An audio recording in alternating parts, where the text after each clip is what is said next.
Welcome to the Ruby Hour, a podcast produced by our company Ruby Riot Creatives.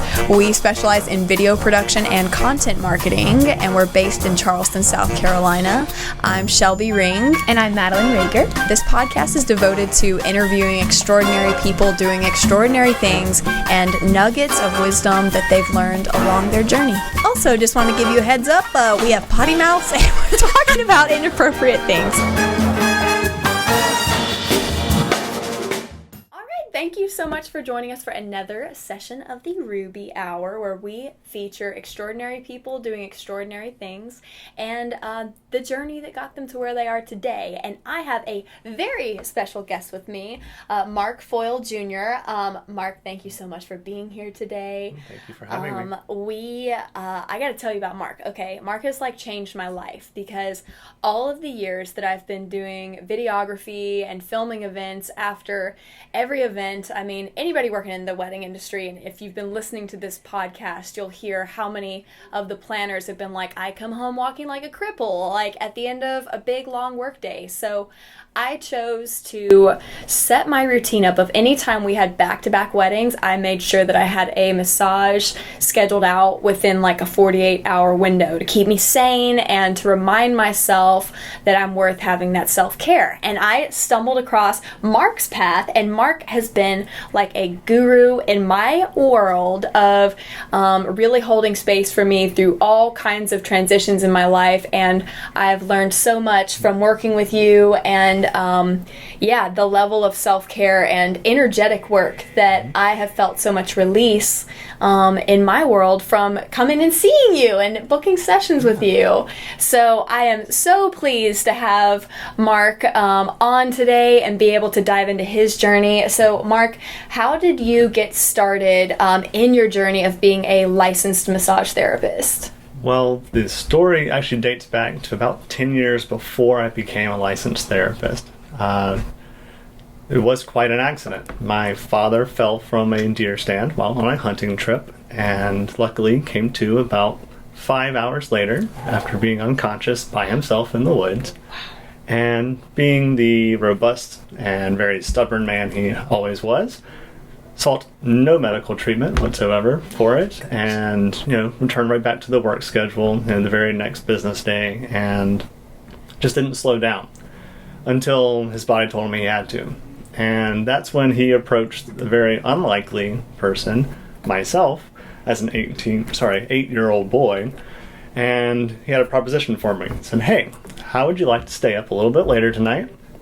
Maybe watch a little more TV," and what 8-year-old boy really doesn't, "and all you gotta do is beat up on your dad." It's like, okay, that sounds like a pretty good deal. Yeah. Beat up on my superhero dad, okay. And all my instructions were to find the lumps and beat them until they were gone. Oh my gosh. So it's a very atypical start in body work and massage therapy, and I had no idea that's what I was getting myself into. But over the years, it morphed from beating up on dad to running toy cards over his back and making sure that he had much relief from what he was complaining of. And ultimately, I didn't watch the TV that I was there for. I got more engrossed in what I was doing, and that was kind of a bonding experience for dad and myself. Mm-hmm.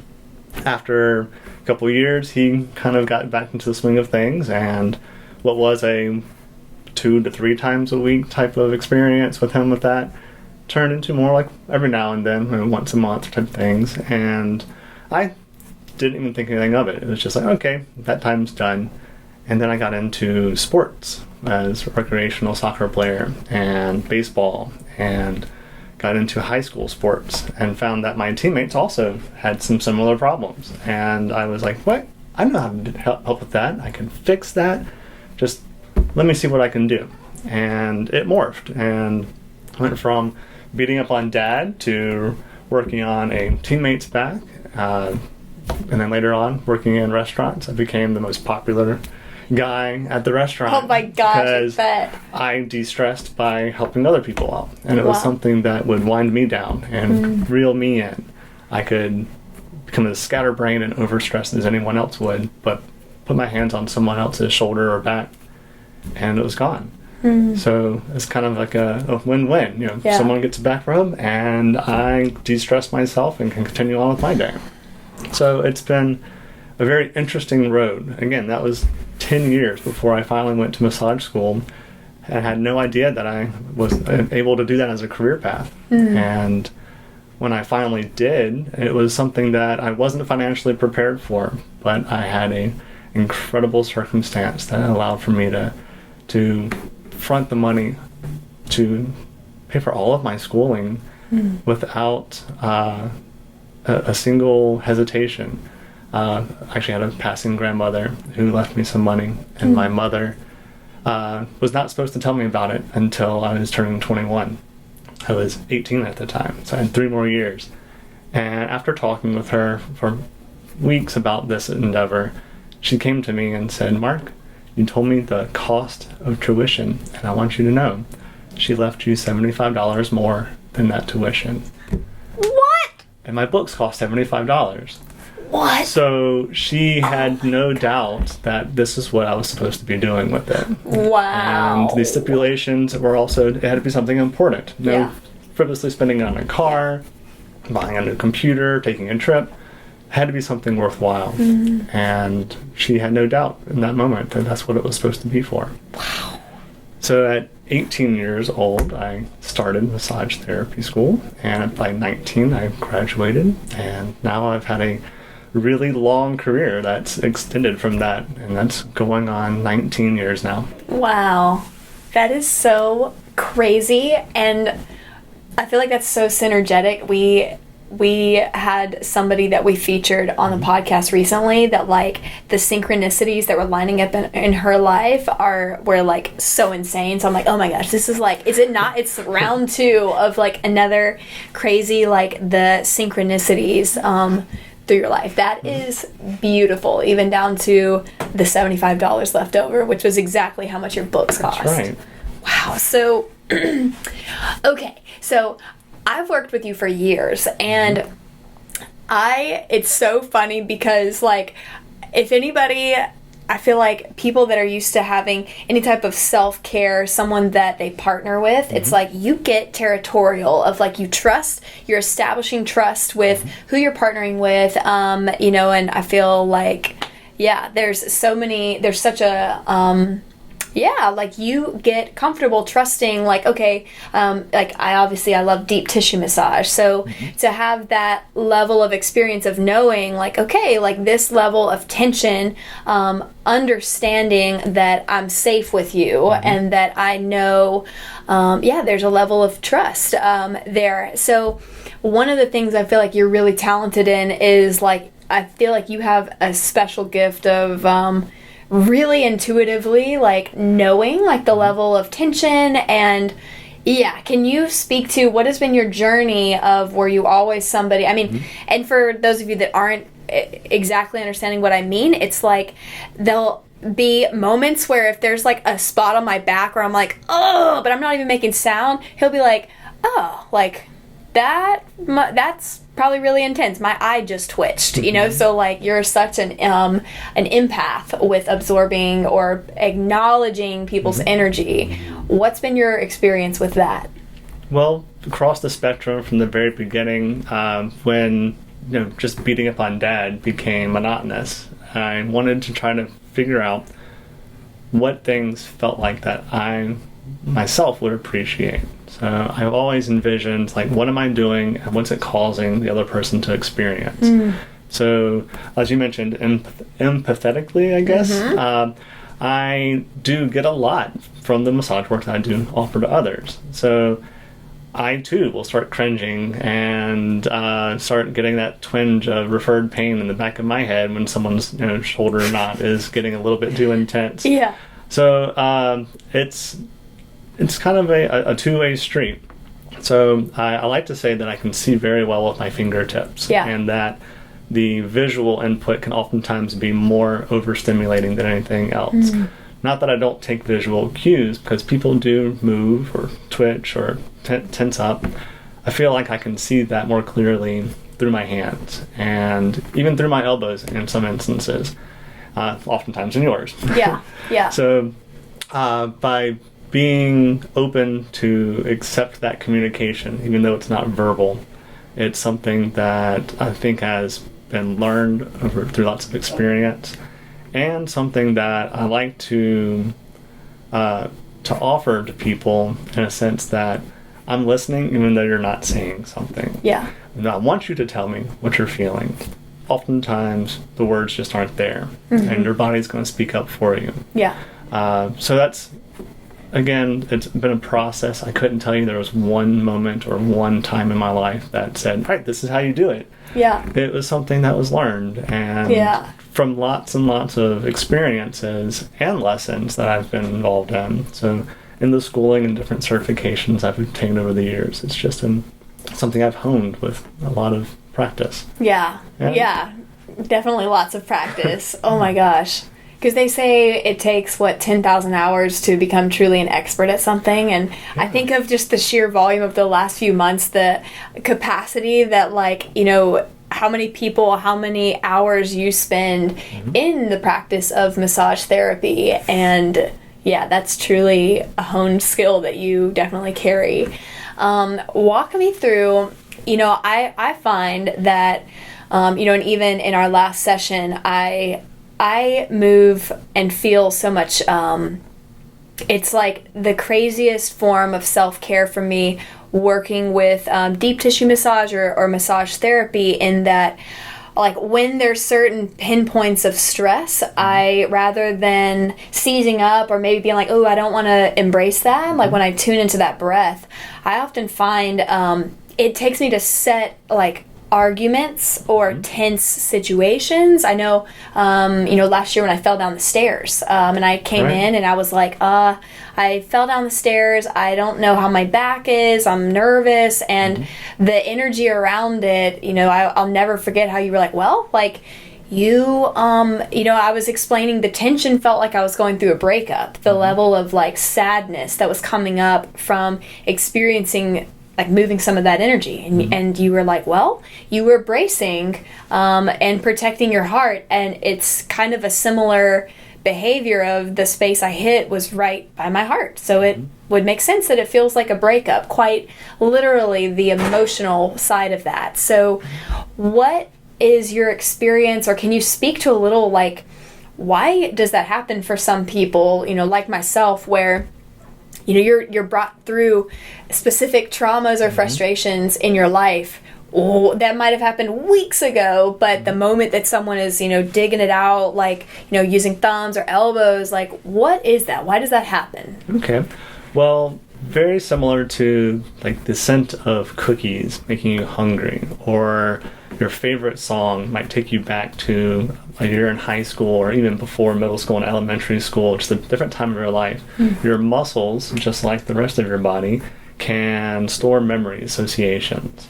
So an experience on the physical nature, whether it's through muscle or bone, ligaments, or even through your visceral, your intestinal tract, it's really dependent on certain circumstances. So that sudden drop that you feel when you have that heartbreak, that really centers in, right around your solar plexus, base of your diaphragm tightens up, everything just draws in.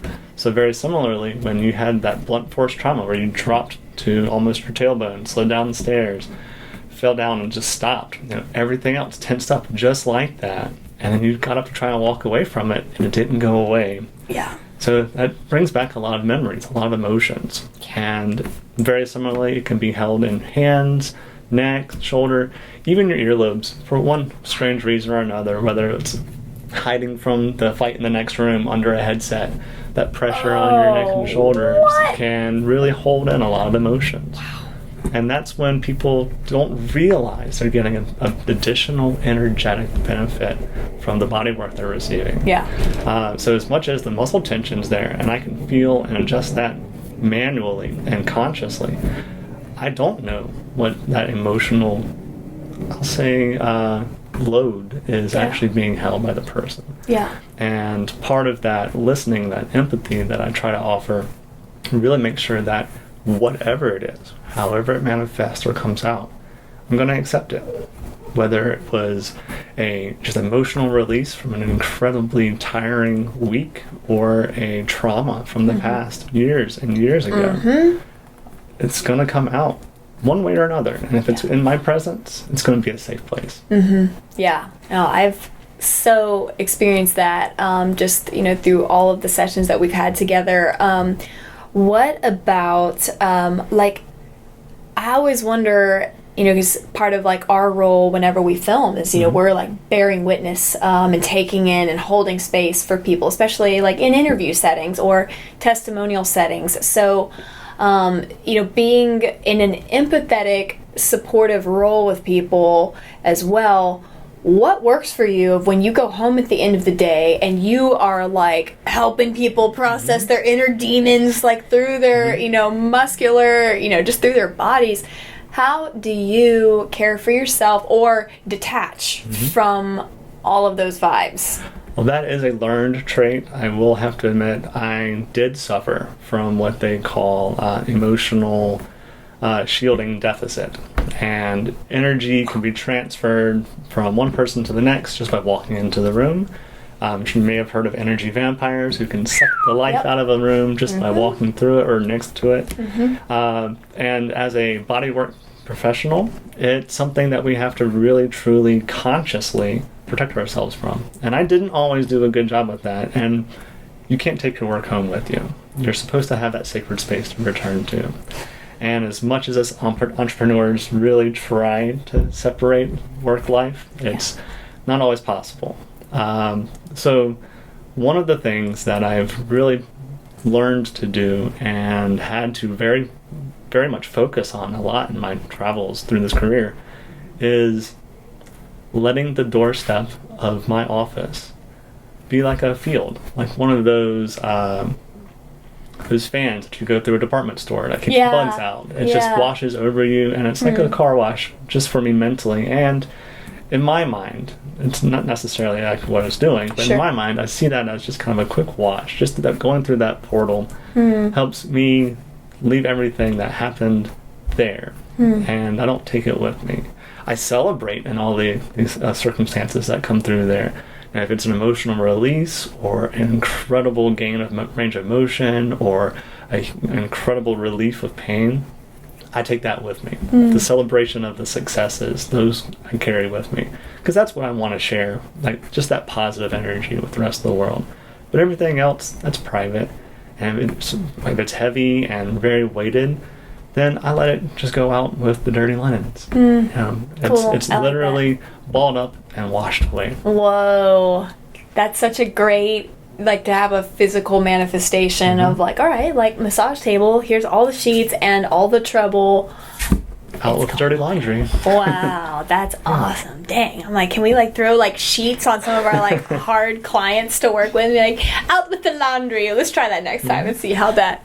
No, that's so powerful to have like those visual or, those tactical reminders of unplug, disconnect.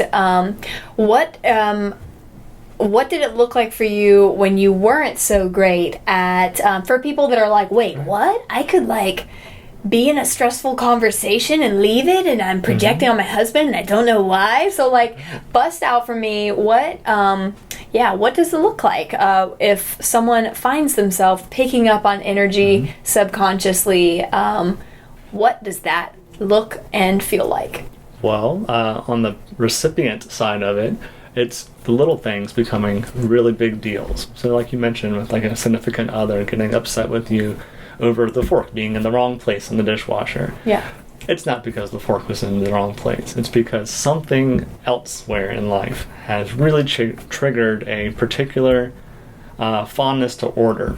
And that disarray, that chaotic moment in their most recent or maybe possibly distant past has triggered them to be upset by that small thing, which acts as that last straw on the camel's back. And it comes out through an outlashing of someone you're closest to.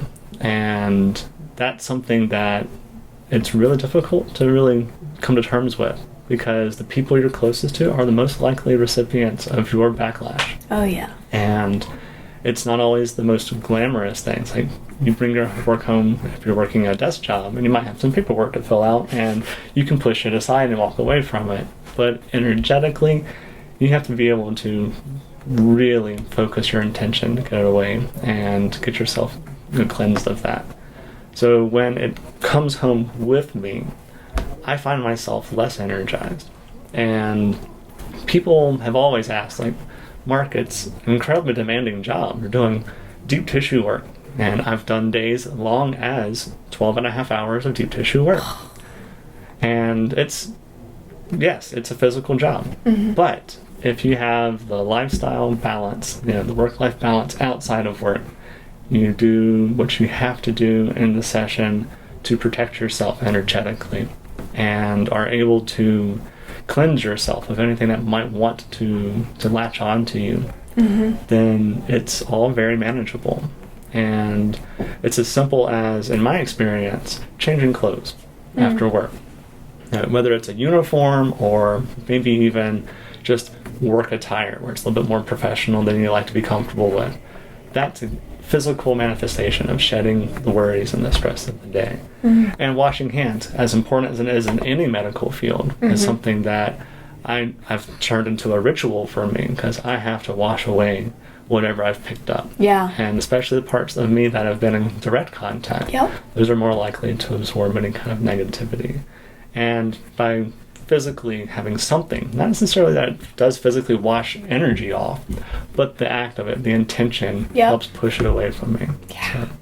So, I hope that answers your question. Yes, that's so powerful. Because back in my days of being in ministry and going to ministry school, it was like, the concept of laying on of hands. There was a big belief in the circle that I was in of like that, that transferred energy, quite literally, and whether it was healing or what have you. And it is such the fact that you're in a line of work where it's like you're not only just like, oh, like we're gonna like vaguely hold hands, but you're like actually going to epicenters of like maybe where people are holding trauma or challenge and they didn't recognize it, but it's in their in their subconscious body, if that's a correct way of defining it. And to be able to like see that gesture of like letting the water like rinse away some of that energy. And I think that you hit it on the head with the intention behind that, being conscious of, I'm not just washing my hands because I ate pizza. It's like you're washing off quite literally like an energetic charge and setting that that energy to clear. You're absolutely right. Do you have any experiences with like what's your thoughts on like ghosts in the spirit world, anything like that? Like, do you have any unusual or feel like, do you have any insight with any of that? Because you deal in like energy. We're really I do. Oh no, I am too on a smaller extent.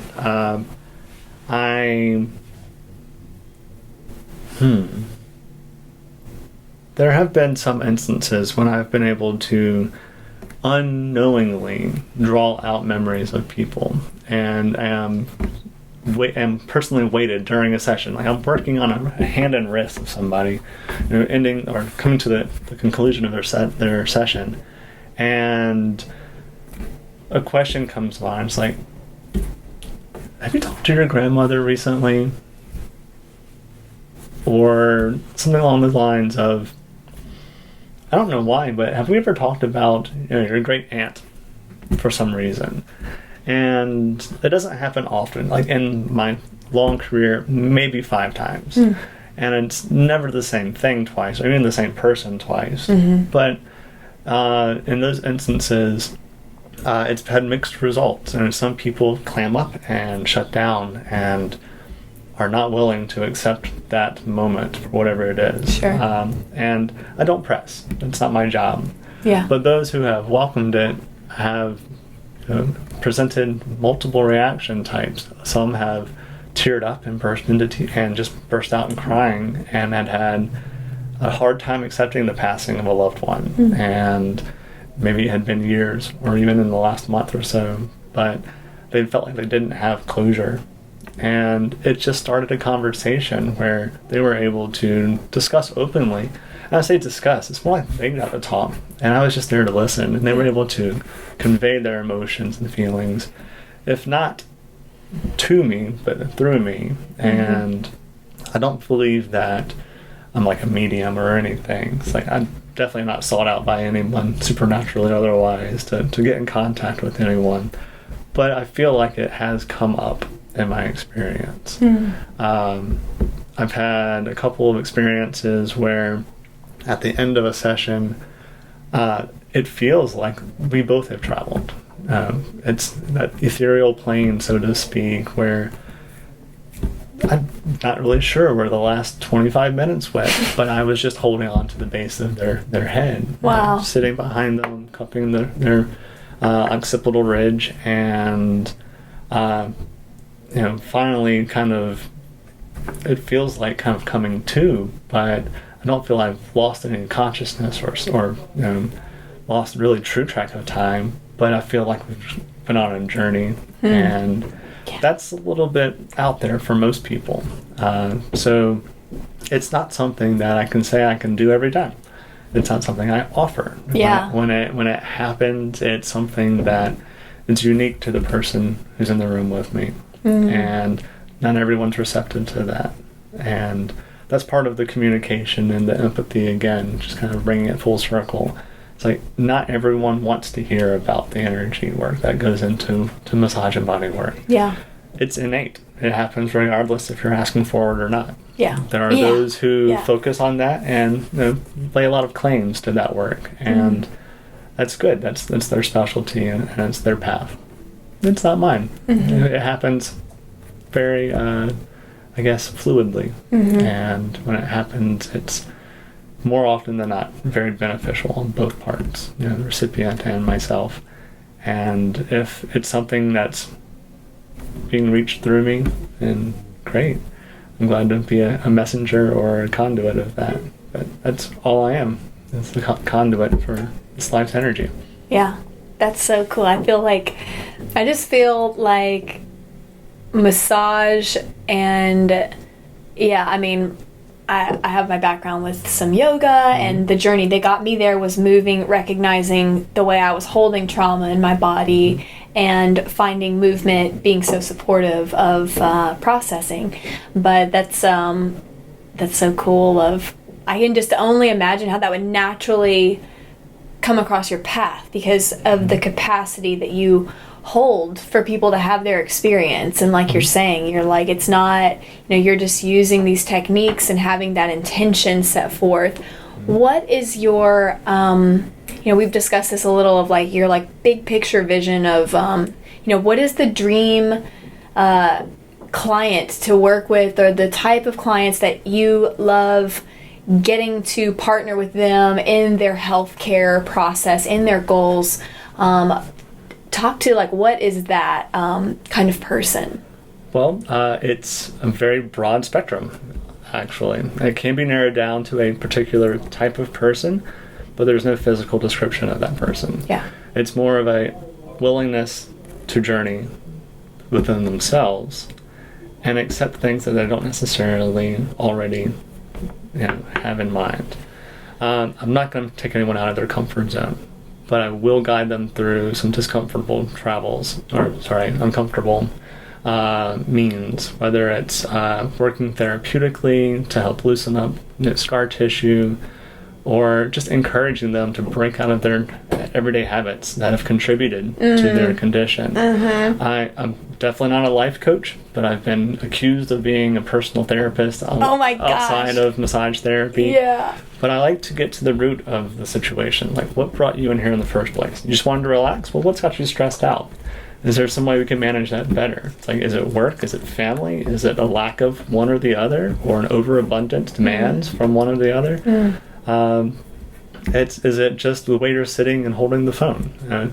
We are in a very technologically driven society right now. The culture has us like this all the time. Yeah, the phone screen, the constant 45-degree neck bend. And if it's not just down, it's also to the side. Or we prop ourselves up in weird positions to get comfortable in the evenings. And Netflix has become a lifestyle. So it's if it's as simple as that, and I like to pick apart the symptoms and figure out what the actual cause is. And the person that I would see as an ideal candidate for my services is someone who's willing to communicate openly and be willing to have that rapport, whether it's a, hey, do you do this? No? Okay, well, let's figure out what else it is. So I'm not going to answer life's questions and mysteries for people, but I'll take that journey with them. Yeah. So I know a lot of people like working with athletes, people like working with construction workers, or people who are more physically demanding in their lifestyle. Others like working with the elderly and the geriatric or oncological population, those who are terminally ill. There are even those who like specialize in animals. The equine massage is a big business, working with horses, and there's even pet therapies for cats and dogs. It's all open to me, and I'm not prejudiced against any of it, but that one common denominator, a willingness to communicate, and have that open line of communication, is really all I ask for. And if there's a closed-minded nature to any person, that can be an obstacle, but oftentimes it's something that can be overcome through a rapport built over time. Yeah. I think that it's funny, you're like, I've been accused of being a life coach and, beyond, being in massage, but it is so true. I mean, I don't know how many times I've been like, where we're working through something and you're working on my back or whatever, and it triggers, sadness, or I have something happening, or I've had medical diagnosis where I have put it under a rug because I didn't want to acknowledge it, and I've been so busy with work. But, it's like our body, it's all with us at any moment. But yeah, the level of, I don't know, man, how many times I've been like sobbing on the massage table during one of our sessions where I was having a release that, I hadn't created the space in my life to process. And, that is, I think I could only imagine that the difference in someone coming in that's like, well, I want, the headspace of, just like, I want to feel good, versus like, I'm seeking a specific outcome, or I'm wanting to feel more ease, and I want to decompress. Like, there's such a difference in the intention that maybe someone brings to the table, no pun intended, of, just that, what people's, the intention behind it. That's so powerful. And that's how I've tried to design my treatment style, is that whether it's deep tissue work, if you're looking for more therapeutic and very acute problem-solving work, or general relaxation, I want to tailor my sessions with the person to accommodate all of those needs, but in a manner they're receptive to.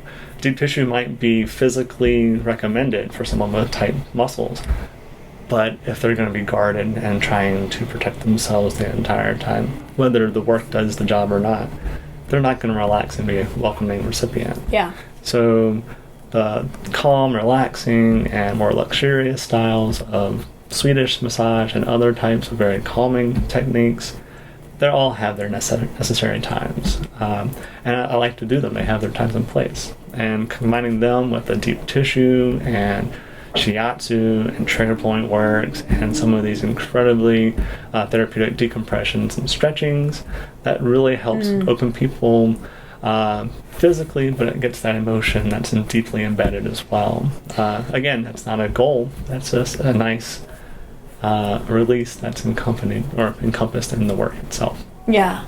So I want to go back around, because you said there's the different niches, and there's animal massage therapists, and I believe you had an interesting experience with doing some physical therapy with a very special patient. Will you go into your experience of what helped you with coming to Charleston? Yes. So back in 2013, I found myself transitioning to the area, and during my time where I was questionably making the move, I was actually commuting about 100 miles one way, not too far from Columbia, but it's quite the drive. And I found myself working in the Somerville area, what I thought was going to be very short term, and just biding my time to find work closer to home at that time. And a coworker came to me and asked me a question that I really wasn't prepared for. Thought it was a joke. And when she said, "Mark, have you ever massaged the turtle?"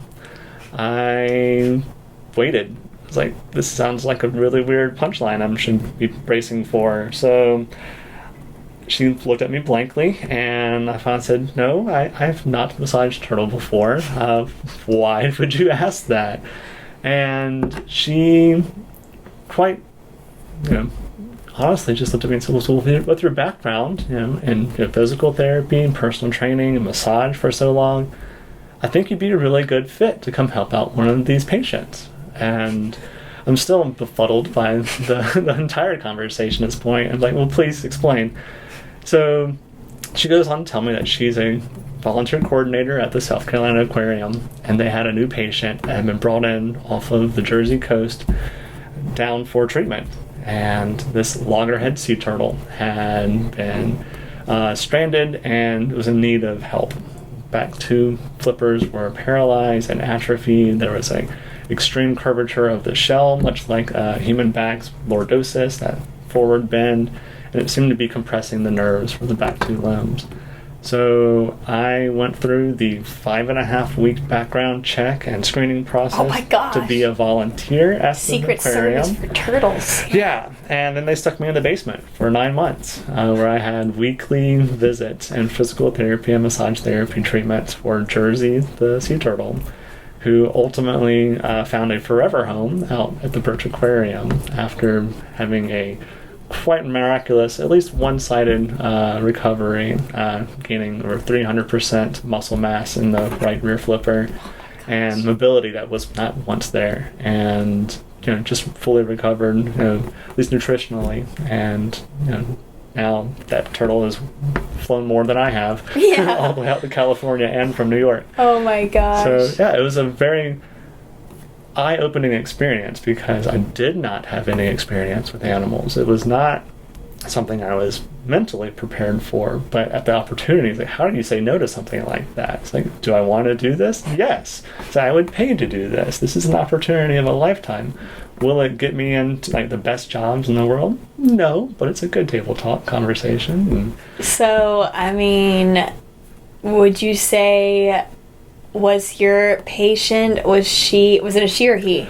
I didn't know for the longest time. It was not until 3 months after our last session that I found out Jersey was a girl. All right. So, what was Jersey? Was she very open-minded to your treatments? Well, as most people know who deal with animals, every animal has some personality.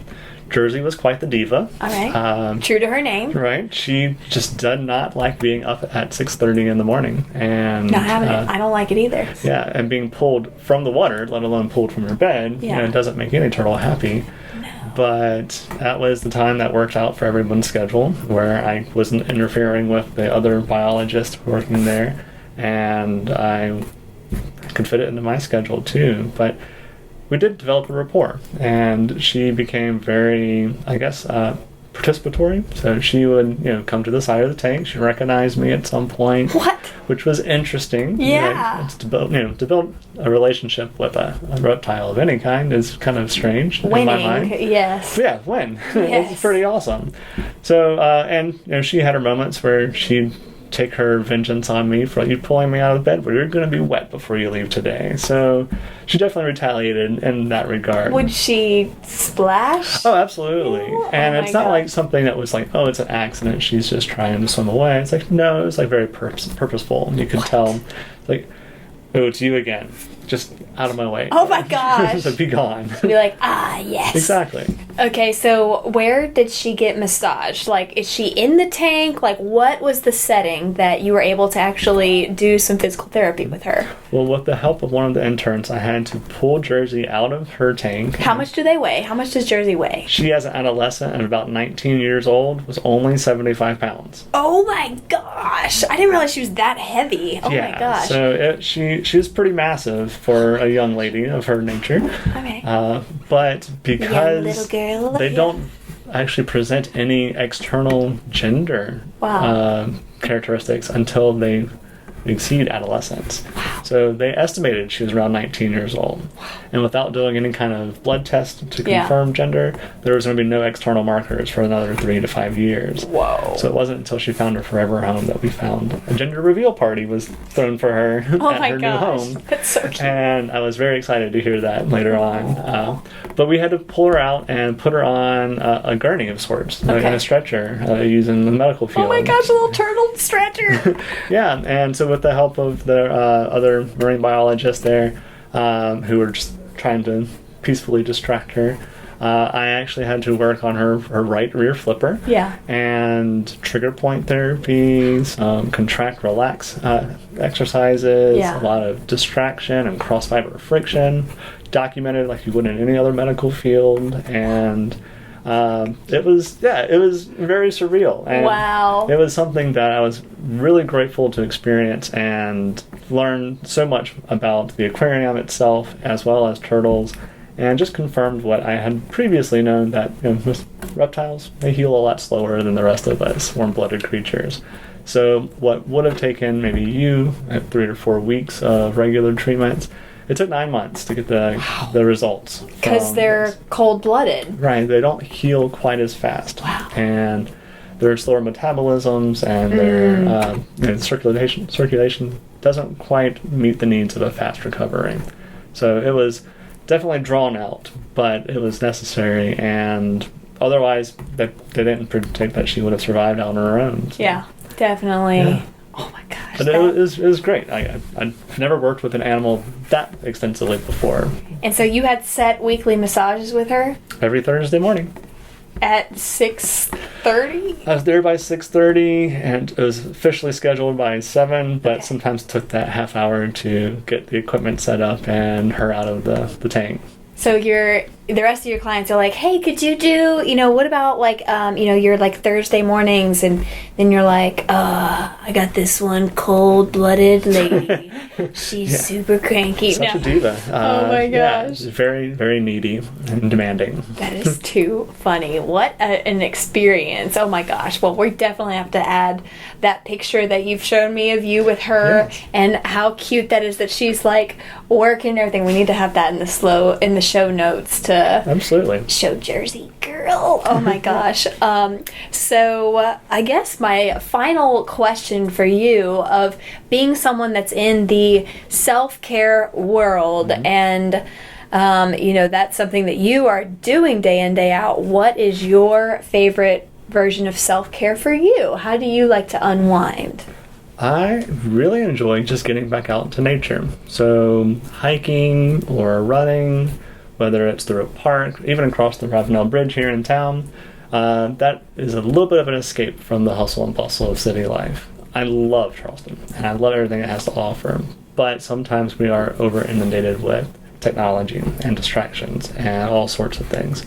So hitting the trails for even 30 minutes just to kind of get a walk through a park, preferably a couple of days, and just backpack in and backpack out would be preferred.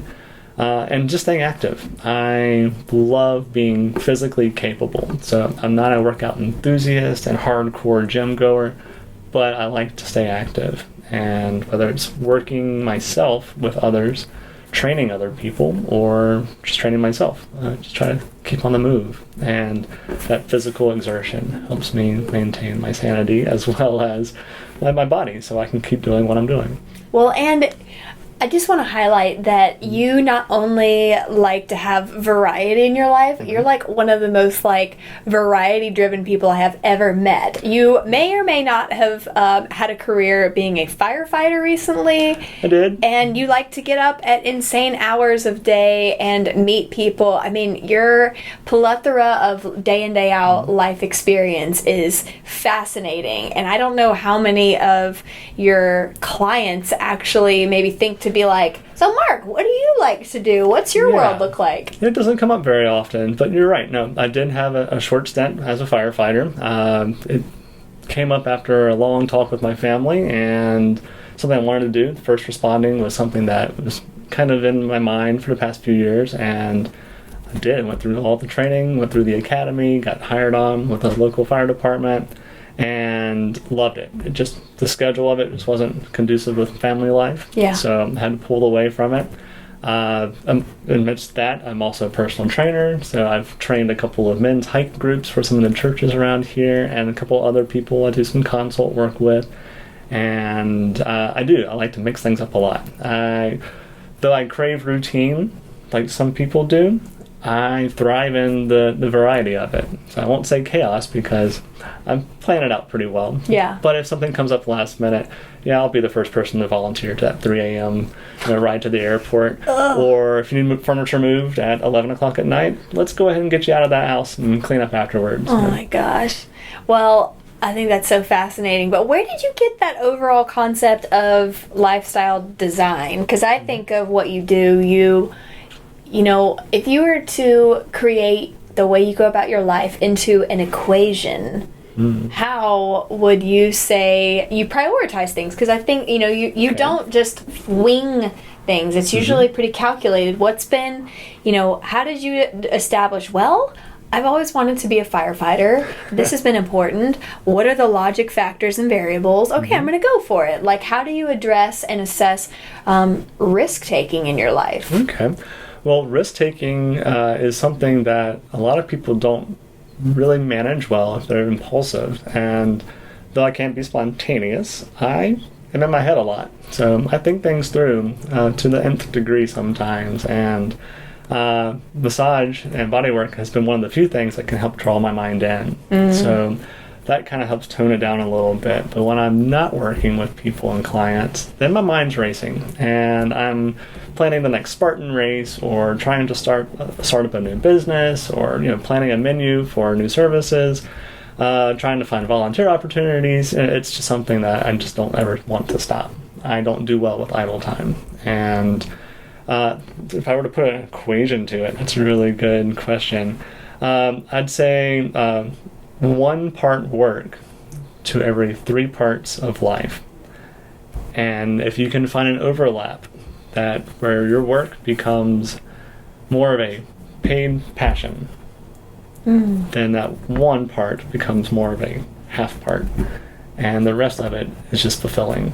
And then you're not weighed down by it. And if you divide all of that by the 24 hours we're allowed in the day, then you have it pieced up, and you can kind of manage the smaller pieces. But if you want to raise that to the nth degree and put it on hyperdrive, then that's kind of where I'm living at right now, because I stay busy. I regularly go on about 4 to 5 hours of sleep. And it's not something I would wish on anybody, because I know people need their sleep. Yeah. I promote sleep, hands down. I just get uncomfortable being still. So you're like, I'm tired of sleeping. I want to move. That's right. It's really kind of what it comes to. And it's like, all right, I've been still for 5.5 hours. This is getting boring. Let's go. Oh my God. So great. Yeah. Well, and some people are like more, because would you say you're someone that, you do add a level of self-care into your weekly routine? Are you mindful? Oh, absolutely. Hygiene, like I mentioned before, with the hand washing, becomes ritualistic. Yeah. It's something where you can wash away the cares of the world, whatever you might have picked up. I'm sorry, can you reword the question one more time? Just considering, like, the sleep pattern, it's like, would you say that the 5.5 hours that serves do you feel rested in the capacity that you need? I do, and it's one of those things where if you go into science, an object in motion stays in motion unless an outside force acts upon it. Yeah. Well, there's not enough in these days to slow me down, and sleep isn't one of the things that does it for me. So if I can redirect my energy to helping people, then I have boundless energy. And that's what my driving force in my life is. So fascinating. Turtle extraordinaire. I mean, firefighter, massage, like intuitive guru. Mark, this has been amazing. Thank you so much for taking time to share in this Ruby Hour session. This is truly what this podcast is all about, is interviewing fascinating people and what works in your life and what doesn't, what you've learned along the way. I really appreciate your time and the role you play in my life personally. And for our listeners and our viewers, thank you so much for tuning in. If you enjoyed this episode, or if you have any further questions for Mark, please don't hesitate to like, subscribe, comment. And other than that, I hope that you live a day filled with passion and maybe make some stories worth telling. Cheers!